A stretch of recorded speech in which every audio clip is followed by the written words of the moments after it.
Donc, on a affaire à un objet peinture dynamique, ce qui veut dire bien sûr qu'avec l'outil de sélection de peinture dynamique qui est derrière le concepteur de forme, on peut sélectionner des formes et appliquer des couleurs, des dégradés, des motifs. Je vous rappelle que le petit problème, c'est que on ne sait pas paramétrer les dégradés et les motifs. On ne peut pas modifier la dimension des motifs, leur rotation, leur position. Les dégradés, c'est pas facile de les gérer non plus, donc ils sont applicables, mais à ce stade-ci, ils ne sont pas modifiables vraiment. OK, donc les trames, ce que tu appelles les petits points, c'est des points de trame, et ce genre de choses et tous les autres motifs, ceux-ci aussi, ils sont dans, la palette nuancier. Donc menu fenêtre, nuancier. Dans la palette nuancier, en bas à gauche, on a la bibliothèque. On va sur motifs. J'entre par exemple dans héritage décoratif. Voilà. Donc j'ai une palette non modifiable, mais dès que je clique sur un motif, ça apparaît dans la palette nuancier du document, puisque c'est spécifique à chaque document. On a d'ailleurs dit comment transférer d'un document à l'autre un style graphique, un motif ou quoi. Il faut un objet transporteur, copier-coller. Ça a été dit. Donc, ici, dans la palette, j'ai demandé l'affichage par grande vignette. Oui, parfois, la liste de grandes vignettes peut être intéressante aussi parce que vous avez les noms et c'est assez évocateur. Ça peut être intéressant. Quoi qu'il en soit, pour aller dans les autres parties du sous-menu, c'est les flèches. Voilà.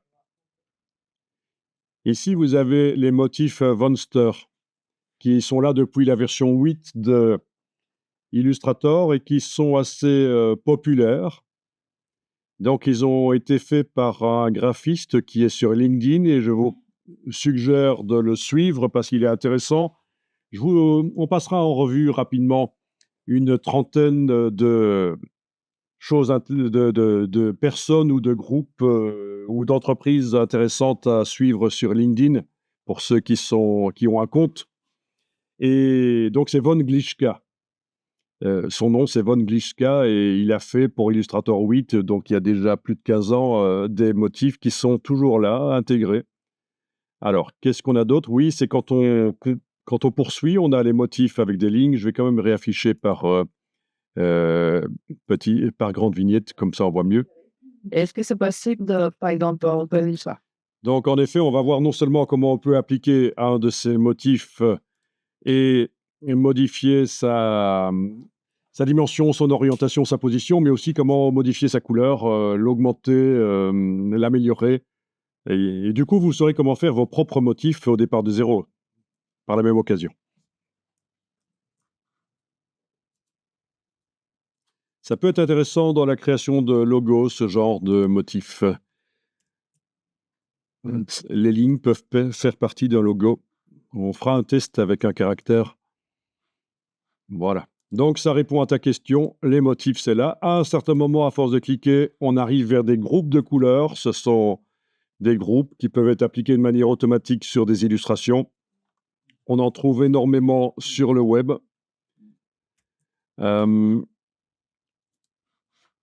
Ça peut être créé automatiquement au départ de photos. Donc, les groupes de couleurs, ça n'a rien à voir avec les motifs, mais c'est parmi tous les menus en bas à gauche du nuancier. À certains moments, à force de cliquer, on sort de la partie motif qui n'est pas très grande, hein.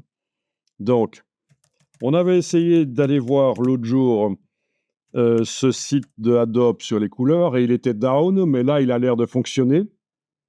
On en avait déjà parlé, je pense, hein? Non? Où vous avez la possibilité de créer, voilà, par exemple, créer. On peut aussi le faire dans Illustrator par d'autres manières, mais par exemple, vous avez donc sur ce site color.adobe.com, vous avez possibilité de créer d'après une photo, donc extraire le thème. Il vous demande de charger une photo et d'après la photo, il va vous créer une gamme de couleurs que vous pourrez appliquer sur des illustrations après. La partie intéressante ici aussi, c'est explorer, où vous avez plein de thèmes, plein de gammes de couleurs, d'après photo, ou pas.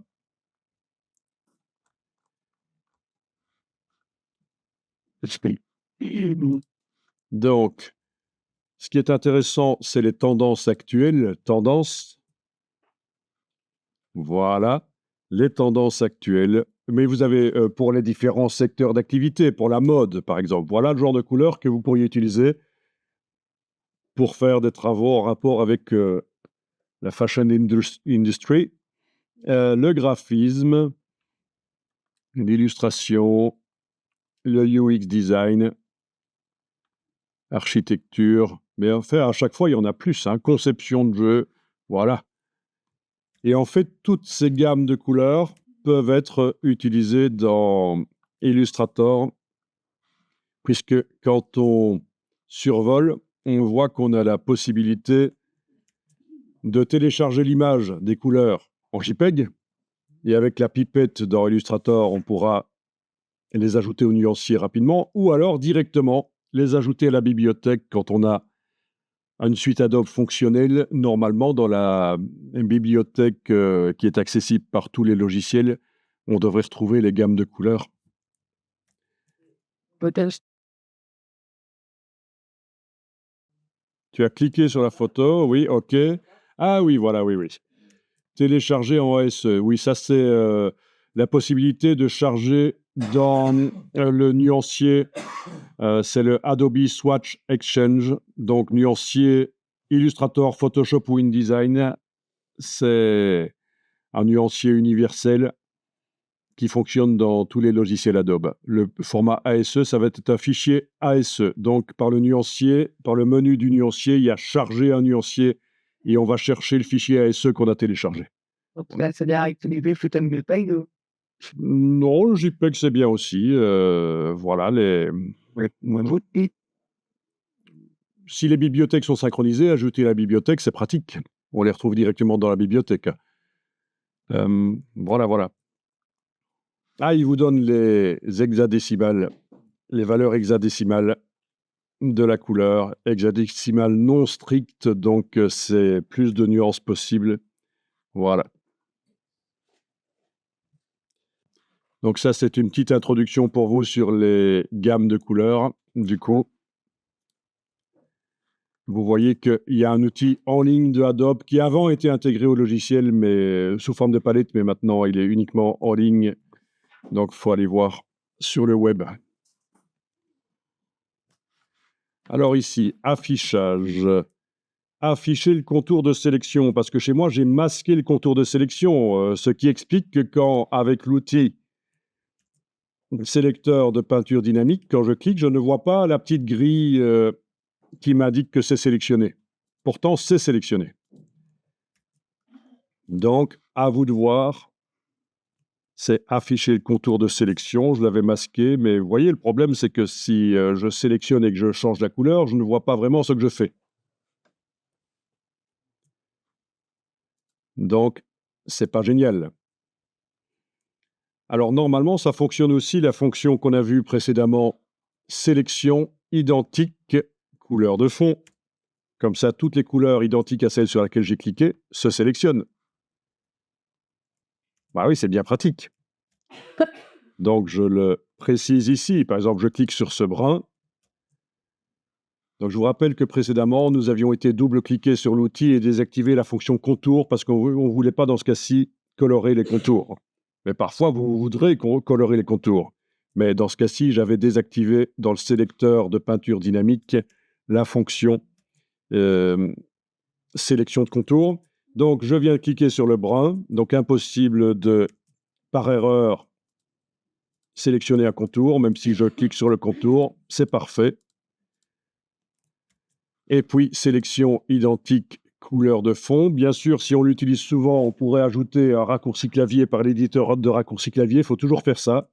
Si vous devez aller souvent dans un menu, sous-menu, prendre une fonction, bah arrêtez d'y aller, faites un raccourci par l'éditeur de raccourci clavier. Voilà. Donc là, ça a sélectionné toutes les couleurs brunes et je peux appliquer autre chose dessus. Bien. Alors, juste un petit truc. Fenêtre. Nouvelle fenêtre. Fenêtre, nouvelle fenêtre, je vous montre. Fenêtre, nouvelle fenêtre. J'ai une nouvelle fenêtre sur le même document. Là, j'ai 2 onglets. À quoi ça sert? Je vous montre. Fenêtre, disposition, tout faire flotter dans des fenêtres. Là, j'ai des fenêtres flottantes. Elles ne sont pas sous forme d'onglets. D'accord? Je peux en mettre une. Ah mince, et c'est recollé au-dessus, je le reprends. OK. Oui, on peut désactiver le collage automatique des onglets. Le magnétisme des onglets, ça peut être désactivé. Ouais, vous voyez, ça a tendance à vouloir se coller. Je vais la mettre comme ça, voilà. Où est l'autre?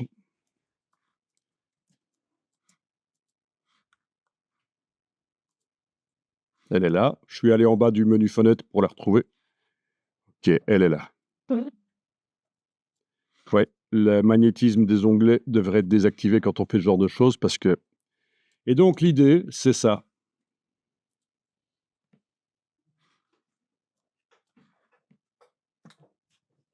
Utilisez Illustrator comme un pro. Vous avez le même document visible dans 2 fenêtres. D'ailleurs, sur la barre de titre, il est bien indiqué le nom du document avec 2.1, c'est la première fenêtre, 2.2, c'est la deuxième fenêtre. Si vous en fermez une des deux, il ne va pas vous demander d'enregistrer le document parce que ce sera seulement quand vous fermez la dernière qui va vous prévenir, tiens, il faudrait peut-être enregistrer avant de fermer. Et donc, l'intérêt, c'est ceci. Vous allez pouvoir, sur la fenêtre de droite, par exemple là, demander affichage, masquer le contour de sélection. Du coup, vous voyez à droite ce qui est sélectionné avec la couleur que vous choisissez, dans le nuancier par exemple. Voilà, je choisis une couleur et je regarde ce que ça donne. Et à gauche, on voit ce qui est sélectionné. Donc c'est le meilleur des deux mondes. Vous avez d'un côté, je vais le refaire ici avec l'outil de sélection, je sélectionne ça, voilà. Vous voyez qu'à droite, on ne voit pas que c'est sélectionné, mais à gauche, on le voit. Je fais sélection identique couleur de fond. Je teste, je fais d'autres couleurs. Voilà, je teste. C'est génial, ça. C'est très pratique. Voilà. Et ça ressemble assez par hasard à des travaux que j'ai vus des Indiens d'Amérique, là. Je vous montrerai. C'est très intéressant ce qu'ils font au niveau avec l'infographie. Le prolongement de la tradition de leur art. Sans prétention que j'ai fait quelque chose de leur niveau, hein, c'est juste que ça me fait penser à ça. Donc, que dire de plus? C'est qu'on pourrait ici aussi, sur la fenêtre de droite, par exemple, demander affichage tracé. Donc, le commande Y, en fait, je ne vais pas le faire par le menu, je vais faire commande Y. Voilà. Et on pourrait donc aller manipuler avec la flèche blanche, avec la flèche noire, etc., les points en version tracée à droite et voir ce que ça donne à gauche. Quand vous avez un peu du fouillis à cause de toutes les couleurs dans votre illustration, ça peut être intéressant de travailler de manière filaire, squelette, wireframe, vous appelez ça comme vous voulez. Très intéressant. Alors pour la petite histoire, dans les 3 premières versions d'Illustrator, il n'était pas possible de manipuler les couleurs directement sur l'illustration en couleur. On était obligé de faire comme ça. Soit on avait une seule fenêtre et on faisait commande Y pour voir ce que ça donnait. Et donc les vecteurs ne pouvaient être modifiés que quand on était en affichage filaire comme ça. Et une des solutions, c'était ceci. 2 fenêtres. pour éviter de faire toujours du commande Y, pour manipuler en wireframe, puis voir ce que ça donne en couleur, on avait 2 fenêtres. Et je complète l'information en disant que c'est donc les 3 premières versions de Illustrator qui ont fonctionné comme ça. Donc c'est une époque où les ordinateurs étaient peu performants. Par contre, voilà, c'est uniquement ce que je dis là sur Mac, parce que sur PC, ça a été la version 3 de Illustrator sur PC, la première version d'Illustrator qui est arrivée sur Windows. Elle, on pouvait manipuler directement les couleurs comme on le fait aujourd'hui, comme on le fait maintenant, comme c'est possible maintenant. Donc à un certain moment, Illustrator PC a été beaucoup plus intéressant qu'Illustrator Mac, la version 3. Donc je vous rappelle que j'ai rien contre les PC, c'est moins cher que les Mac et c'est plus performant. Donc voilà. Question d'habitude aussi. Et là, quand vous avez fait une nouvelle fenêtre, ça. Oui, quand on demande nouvelle fenêtre, c'est une nouvelle fenêtre sur le même document. Vous avez ça aussi dans InDesign. Dans InDesign, il y a une fonction en plus. Il y a aussi le fractionnement de la fenêtre qu'on n'a pas ici, sauf erreur de ma part. Mais dans InDesign, on a le choix de faire une nouvelle fenêtre ou un fractionnement de fenêtre. Dans Photoshop aussi, on peut faire une nouvelle fenêtre, donc c'est très intéressant. Dans Photoshop, je peux travailler un détail de la photo en grand dans une fenêtre et voir ce que ça donne dans une autre fenêtre sur la totalité de l'illustration. Donc, c'est une astuce intéressante à connaître, cette astuce nouvelle fenêtre. Et pour sauvegarder le document, peu importe quelle est la fenêtre qui est ouverte, on enregistre. OK.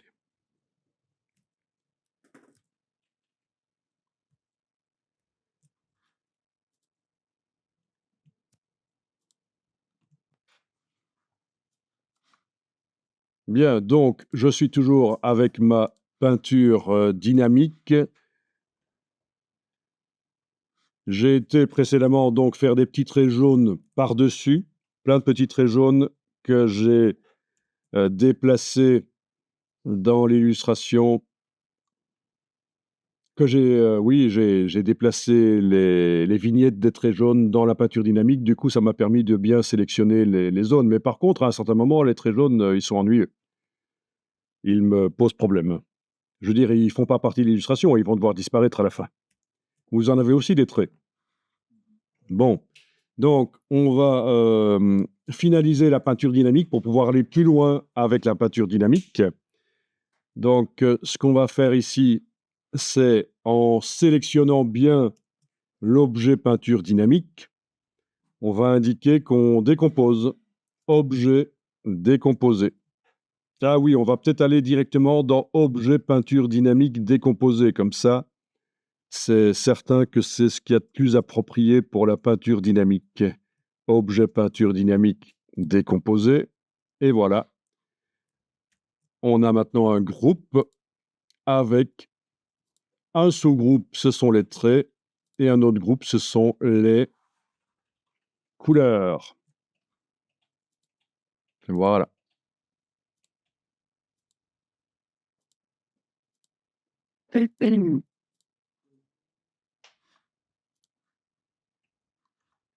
Ok, donc je vais enregistrer les différentes versions pour les besoins de la démonstration.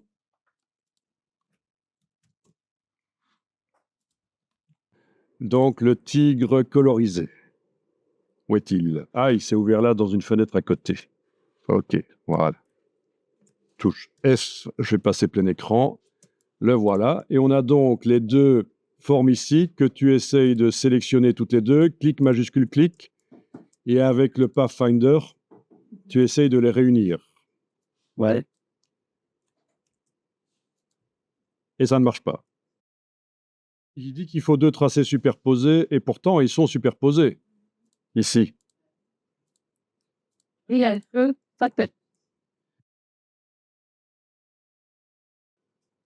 On est toujours dans une peinture dynamique, donc impossible de faire un Pathfinder, évidemment. Donc ce que je vais devoir faire, c'est objet peinture dynamique décomposé, puis sélectionner les deux formes, Pathfinder, et ça marche. Voilà. Avant de faire le Pathfinder, je vais peut-être aller stocker donc, le style graphique en sélectionnant une des deux formes. On va voir si ça marche. Ah, non.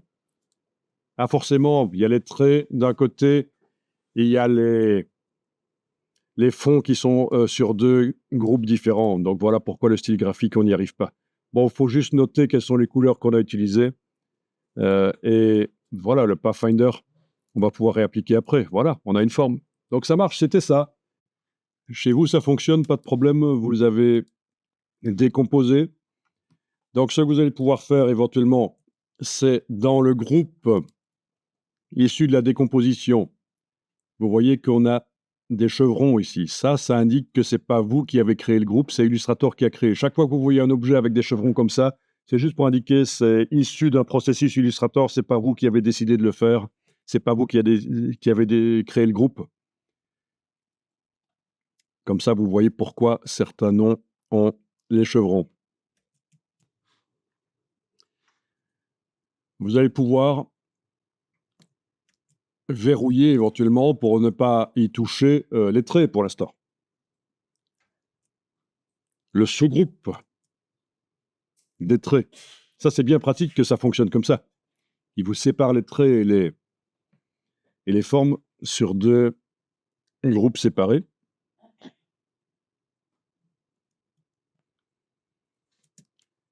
Donc ici, on va manipuler les formes.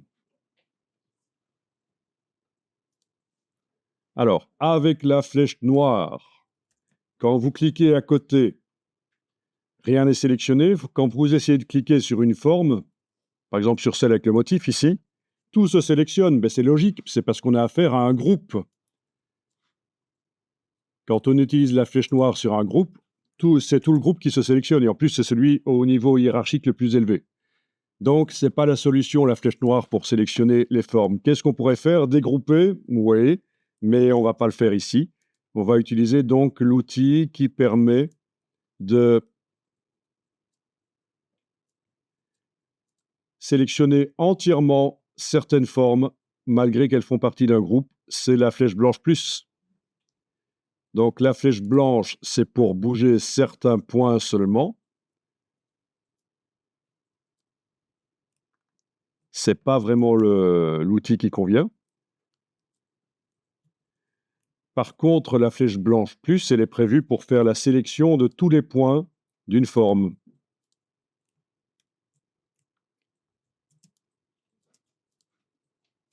Ah. Alors, gros piège, j'essayais ici de sélectionner cette forme blanche, mais en fait, c'est un trou. Eh oui. Il n'y a pas de couleur à cet endroit-là blanche. Par contre, les autres, ça marche, voilà.